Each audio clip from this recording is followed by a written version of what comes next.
I am Charisse Blaza. I am from BEd 1C-EVENING. So for today, I am going to demonstrate our ruler. So ruler, there are two systems of measurement. So first, the English system, which is the inches here. Here, this is the inches, and it has 16 calibrators. Then the second one is the metric system, which is what we call the centimeter and millimeters. So this is the metric system here, and it has, so again, this is a metric system here, metric system, and it has 10 calibrators here, 10 calibrators. So unahin natin ang metric system. So gumawa ako ng visual aid kasi medyo hindi maganda yung quality ng cellphone ko. So this is the metric system.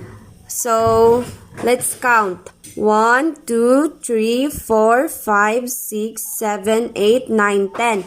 So metric system has 10 calibrators. So every line corresponds of measurements. So let's begin. Here is 0. So 1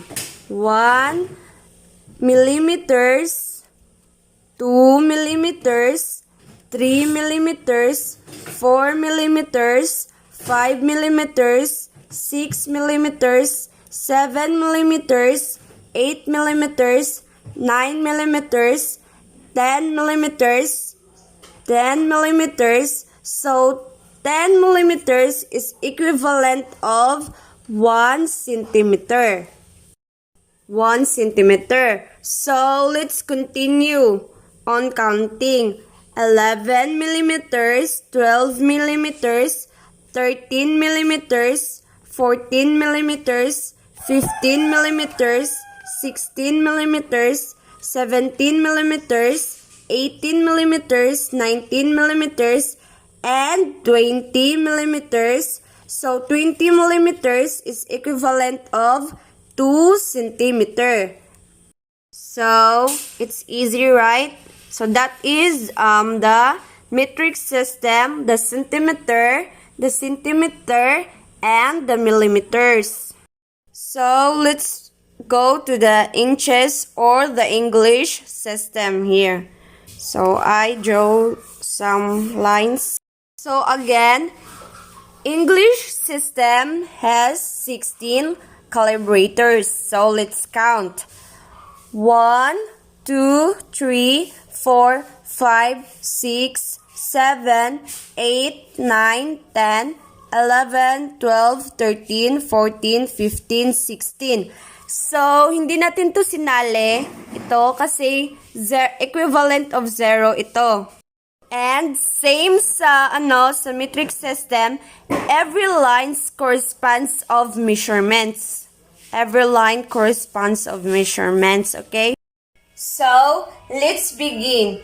1/16, 2/16. 2/16 is equivalent of 1/8. So, bakit naging 1/8? So, 2/16 divided by 2 is equals to 1/8. Then here, 3/16, 4/16. So, 4/16 is equivalent of 1/4, I mean. So, 4/16. So, bakit naging 1/4? So, dahil naging 1/4 dahil 4 divided by 4 equals 1/4. Right? Then, here, the 5/16, 6/16. So, 6/16 is equivalent of 3/8. 3/8. So, bakit naging 3/8? 6 divided by 16, 6/16 divided by 2/2 is equal, I guess 2/2 over 2 is equals to 38. 38. Then, next is 7 16. 7 16. So, let's continue. 7 16. Then, next is 8 16. 8 16 is equivalent of 1 half. 1 half. 8 16 is equivalent of 1 half.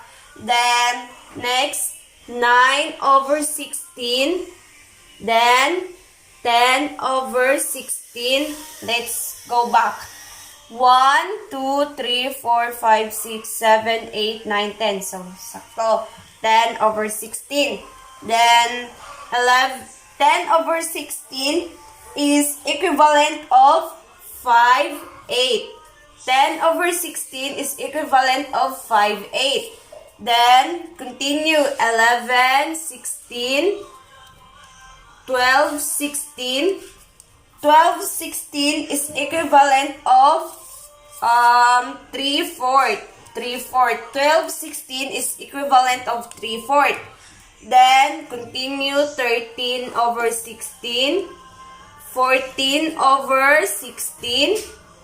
14 over 16 is equivalent of 7, 8. 14 over 16 is equivalent of 7, 8. Equivalent of 7, 8. Then, next, 15 over 16. And the last line is 16 over 16 or 1 inch. 1 inch. So, ayan ang English system or inches. Sa sobrang dami ng numbers, sobrang nakakalito, di ba?